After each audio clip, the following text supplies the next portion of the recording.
I found something in my husband's car that made me question everything about my marriage and my closest friendship. Now I don't know who to trust anymore. Update. I confronted them both, and the truth was so much worse than I imagined. I, 32F, have been married to my husband Jake, 34M, for 8 years. We have 2 kids together, Emma, 6, and Noah, 4. I thought we had a solid marriage. Sure, we've had our ups and downs like any couple, but I never suspected what I'm about to tell you. My best friend since college, let's call her Sarah, 33F, has been like a sister to me for over 10 years. She was my maid of honor at my wedding. She's the godmother to both my children. She's been there for every major life event: the birth of my kids, my dad's funeral 3 years ago, my promotion at work last year. We talk almost every day, sometimes multiple times a day. Our families do dinner together at least twice a month. Her husband Mike and Jake are good friends too. We've even gone on vacation together. 3 weeks ago, my world started to crumble, and I didn't even realize it at first. It started innocently enough. Jake's car was in the shop, so he was using my SUV for the week. I took his sedan to run some errands. I was cleaning out some trash from the back seat when I found an earring wedged between the seat and the center console. It was a distinctive piece, a small silver hoop with a turquoise stone dangling from it. I recognized it immediately. Sarah wore those earrings all the time. She'd bought them on a girls' trip we took to Santa Fe 2 years ago, and she always said they were her favorites. At first, I didn't think much of it. Sarah rides in Jake's car sometimes. We all carpool to various events. Maybe it fell out during one of those times. But something nagged at me. When was the last time Sarah was in Jake's car without me? I couldn't remember. I put the earring on my dresser and tried to forget about it. But it bothered me. It sat there like a tiny silver accusation, catching the light every time I walked past. A few days later, Jake came home late from drinks with the guys from work. It was 11 p.m. on a Thursday. He'd been doing this more often lately, coming home late, being vague about where he'd been. He said they'd gone to a sports bar downtown to watch the game. The next morning, I casually asked Sarah if she wanted to grab coffee. She said she couldn't because she'd been up late the night before with a migraine and needed to catch up on sleep. A migraine. On a Thursday night. That's when the anxiety really started to creep in. I told myself I was being paranoid. I was stressed from work. I was reading too much into coincidences. But I couldn't shake the feeling that something was off. Over the next week, I started paying more attention. Really paying attention. Jake's phone habits had changed. He used to leave his phone lying around the house, face up on the counter, charging overnight on his nightstand. Now it was always face down. Always with him, even when he went to the bathroom. When it buzzed with notifications, he'd quickly glance at it and then put it away without responding if I was nearby. Sarah seemed different too. More distant. Our daily phone calls became every other day, then every few days. When we did talk, conversations felt forced, like she was distracted. She stopped suggesting we get together for our usual girls' nights. I felt like I was losing my mind. Was I inventing problems where there were none? Was I self-sabotaging a good marriage and a lifelong friendship because of stress and insecurity? Then came last Tuesday. Jake told me he had to work late, that he had a big presentation to prepare for the next day. He kissed me goodbye around 6 p.m. and said not to wait up. I fed the kids dinner, did bath time, read bedtime stories, and got them to sleep by 8:30. At 9 p.m., I called Jake to ask if he wanted me to save him some leftovers or if he'd eat at the office. His phone rang and rang, then went to voicemail. Weird, but maybe he was in a meeting or deep in concentration. I tried again at 10. Voicemail. At 10:30, I started to worry. What if something had happened? What if he'd been in an accident? I called his office. No answer, which made sense since the main line goes to the receptionist's desk and she'd be gone for the day. But Jake had given me his direct office extension for emergencies. I called that. No answer. My heart was pounding. I called his cell again. Voicemail. I was about to call hospitals when I had another thought. I opened the Find My Friends app. We'd set it up years ago when the kids were babies, just as a safety precaution. We never really used it, but we'd never turned it off either. I pulled up Jake's location. He wasn't at his office. He was across town in a neighborhood I recognized. Sarah's neighborhood. My stomach dropped.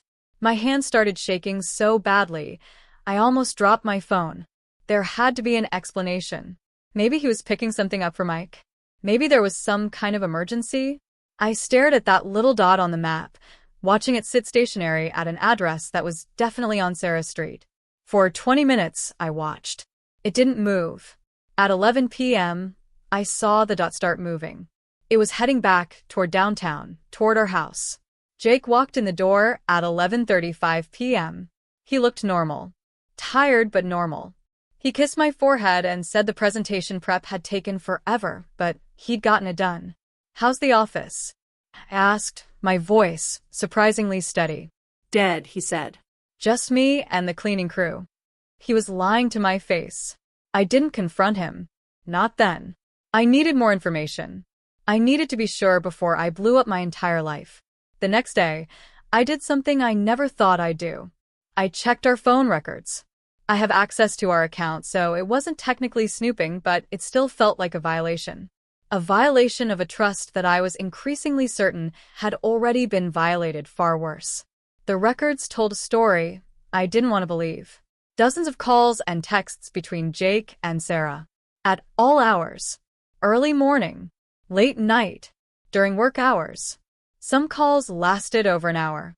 There were days when they'd talked or texted more than he and I had. How had I not noticed? How had I been so blind? But the timestamps told me why. Most of the calls happened when I was at work, or busy with the kids, or running errands. They'd been careful. So careful. I felt physically sick.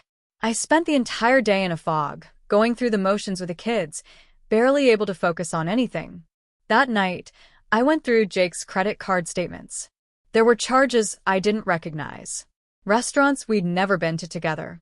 A hotel charge from 2 months ago, on a Saturday when Jake had supposedly been on a golf trip with college friends. Charges at a wine bar near Sarah's house. The evidence was mounting, but I still needed to be absolutely certain. On Friday, I lied. I told Jake I had to take my mom to a doctor's appointment in the afternoon, and that I'd arranged for the kids to go to my sister's house after school. Jake said he'd probably be home around 6 anyway. Instead, I asked my sister to pick up the kids, and told her I had some things to take care of. I'd tell her everything later, but I couldn't get into it right then. I parked down the street from Sarah's house at 2 p.m. Her car was in the driveway. Mike's wasn't. He worked long hours at his construction company and rarely got home before 6. At 3:15, Jake's car pulled into Sarah's driveway. My vision literally blurred with tears. Part of me had been hoping I was wrong, hoping there was some explanation.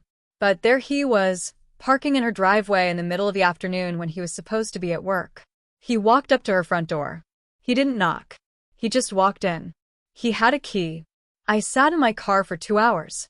2 hours, crying, shaking, my mind racing through every moment of the last 10 years.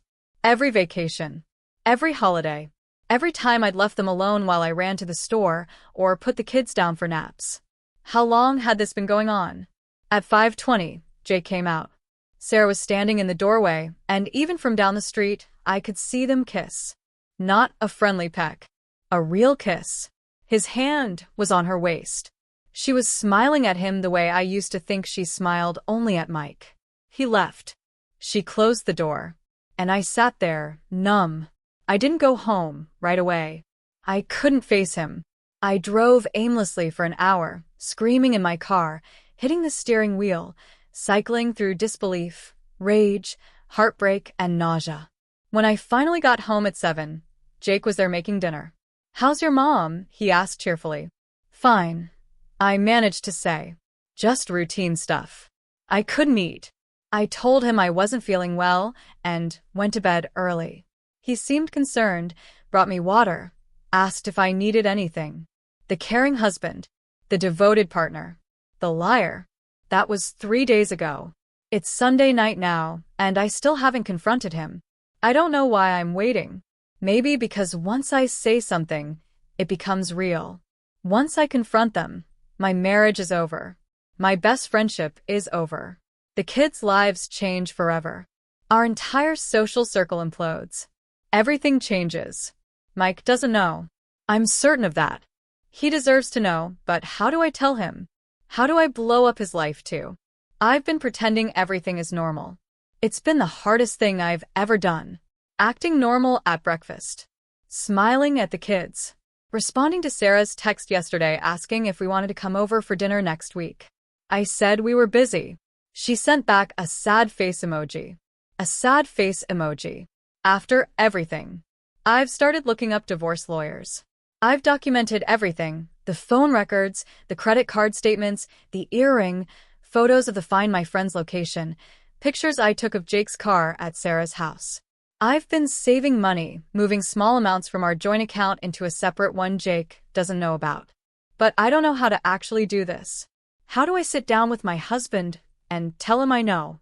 How do I confront my best friend of a decade? Do I tell Mike first? Do I tell them separately or together? And the worst question, the one that keeps me up at night. How long has this been going on? Was it months? Years? Was it happening when I was pregnant? When I was going through postpartum depression after Noah and Sarah was supposedly supporting me through it? During my dad's funeral, when they both held me while I cried? How many times have they lied to my face? How many times have they been together, in her house, in my car, maybe even in my house while I was at work? I keep playing it all back. Every interaction. Every memory. And they're all contaminated now. Every happy moment has this dark question mark over it. Was she already sleeping with my husband when we took that trip to the beach 2 summers ago? When she helped me plan Jake's surprise 30th birthday party? When we all celebrated Emma's kindergarten graduation? My kids love Aunt Sarah. They don't understand why Mommy keeps crying in the bathroom. Emma asked me yesterday if I was sick. I told her I was just tired. I'm not tired. I'm devastated. Tomorrow is Monday. Jake will go to work. Sarah will probably text me about something mundane. Mike will be out working hard to support his family, having no idea his wife is betraying him. And I need to decide what to do. Part of me wants to burn it all down immediately. Send screenshots to everyone. Post it on social media. Call a lawyer and have Jake served with divorce papers. Send everything to Mike. Expose them both and watch their worlds crumble the way mine has. Part of me wants more evidence. Wants to know everything before I act. How long? How often? Does anyone else know? Are there others involved? And a tiny, pathetic part of me wonders if there's any universe in which this can be fixed. Can a marriage survive this? Can any of these relationships be salvaged? But I know the answer to that. This isn't a one-time drunken mistake. This is ongoing. This is calculated. This is 2 people I loved and trusted more than anyone choosing to betray me in the worst possible way, over and over again. I feel so stupid, so blind. The signs were probably there all along, and I missed them because I trusted them. Because I never imagined the 2 people closest to me could do this. I'm writing this at 2 a.m. I can't sleep. Jake is beside me, snoring softly, and I want to scream at him. I want to shake him awake and demand answers. But I don't. Tomorrow I'll smile and make breakfast. I'll get the kids ready for school. I'll go to work and answer emails and attend meetings. I'll come home and make dinner and help with homework and give baths. I'll pretend. But inside, I'm planning. I'm preparing. And soon, very soon, I'm going to confront them both. I just need to decide how. Thank you for listening, Reddit. I know this was long. I needed to get it all out. I have no one to talk to. Sarah was the person I'd normally call for something like this, which is its own special kind of cruel irony. If anyone has been through something similar, please share your experience. How did you handle it? Did you tell the other betrayed spouse? Did you confront them together or separately? I'm lost and I need advice. Update. Posted 2 days later. I confronted them. Both of them. And it's so much worse than I thought. First, thank you to everyone who commented on my original post. Your advice, support, and shared experiences gave me the courage to do what I needed to do. Some of you urged me to tell Mike first. Some said to get a lawyer immediately. Some said to confront them. I took all of your advice into consideration. Yesterday morning, I called in sick to work. I dropped the kids at school, and then I drove to Mike's construction site. I asked to speak with him privately, and we sat in my car. I showed him everything. The phone records, the credit card statements, the photos of Jake's car at his house, the timeline of their lies. Mike's face went through so many emotions: confusion, disbelief, anger, devastation. He kept saying no, no, no, like if he said it enough times it wouldn't be true. Then he cried. This big, tough construction worker just broke down sobbing in my passenger seat. We talked for over an hour. He'd had no idea. None. Just like me, he'd trusted them completely. He told me Sarah had been distant lately, that their sex life had dropped off months ago. She'd blamed stress. He'd believed her. We made a plan together. That evening, I texted Sarah and asked if she could come over. I said I really needed to talk to her about something important, that I was struggling with something and needed my best friend. She said she'd be right over. Mike came to my house too, but he waited outside in his truck. Jake was home. I'd asked him to come home early, saying we needed to discuss something about Emma's school. He looked worried but agreed. When Sarah arrived, she hugged me. Actually hugged me. Asked me what was wrong, said I looked terrible, thanks, asked if everything was okay. I told her Jake and I needed to talk to her about something and asked her to sit down in the living room. That's when I texted Mike. Now. Mike walked in through the front door. Sarah's face went white. I mean, all the color just drained out. Jake stood up immediately. What's going on? I stayed calm. Eerily calm.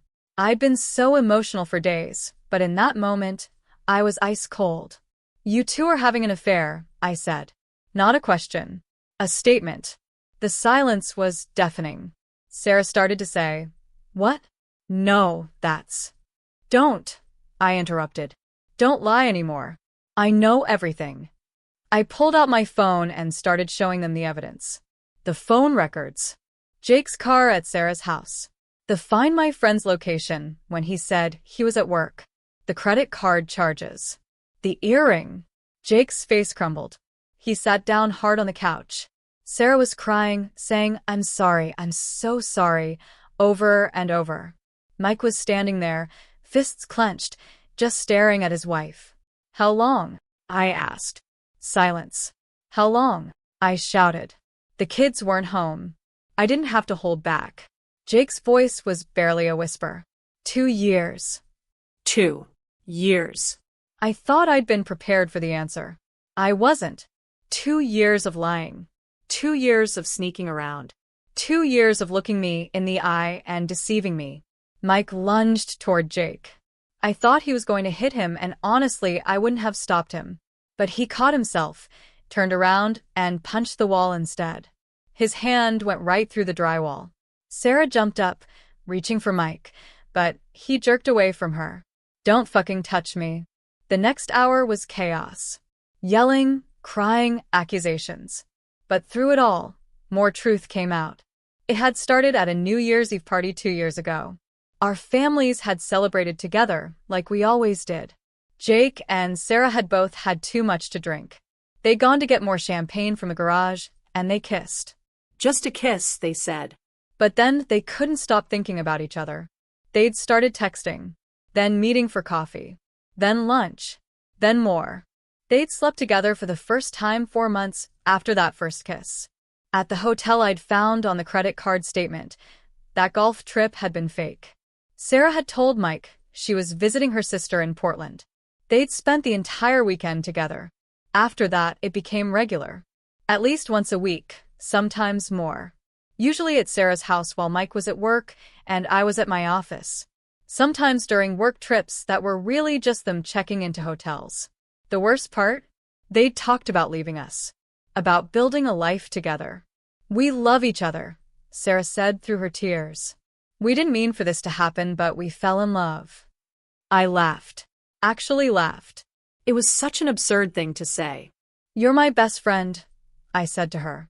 You're my children's godmother. You held me at my father's funeral. And you were fucking my husband the entire time. She had no response to that. I turned to Jake. You watched me go through postpartum depression with Noah. You held me while I cried. You told me everything would be okay. And you were already cheating on me. He was sobbing. I'm so sorry. I never wanted to hurt you. I love you. I love our kids. I couldn't help it. You could have helped it, I said coldly. You could have not stuck your dick in my best friend. That was an option. Mike had been quiet, but then he spoke. His voice was scary calm. Pack a bag, he said to Sarah. Get out of my house tonight. Sarah started protesting, saying they needed to talk. They could work through this. They had a history. We have nothing, Mike said. You destroyed it. I want you out. Then he turned to Jake. If I ever see you near my family again, I will hurt you. Do you understand me? Jake nodded, terrified. Mike looked at me. I'm sorry you're going through this. Call me if you need anything. And then he left. Sarah was panicking, asking where she was supposed to go, saying she had nowhere to stay. I don't care, I told her. Call your sister. Get a hotel. Sleep in your car. I don't give a single fuck where you go, but you need to leave my house right now. She left, still crying, still apologizing. Then it was just me and Jake. I want a divorce, I said. He started begging, saying he'd end it with Sarah, that he'd do anything to make this right, that he'd go to counseling, that he loved me and the kids and couldn't lose us. You already lost us, I said. The moment you decided she was worth more than your family. You chose this. It was a mistake. A 2-year mistake? Hundreds of times? That's not a mistake, Jake. That's a choice. You chose her every single time. He asked if he could stay the night, said he'd sleep on the couch, that we could talk more in the morning. No, I said. Get out.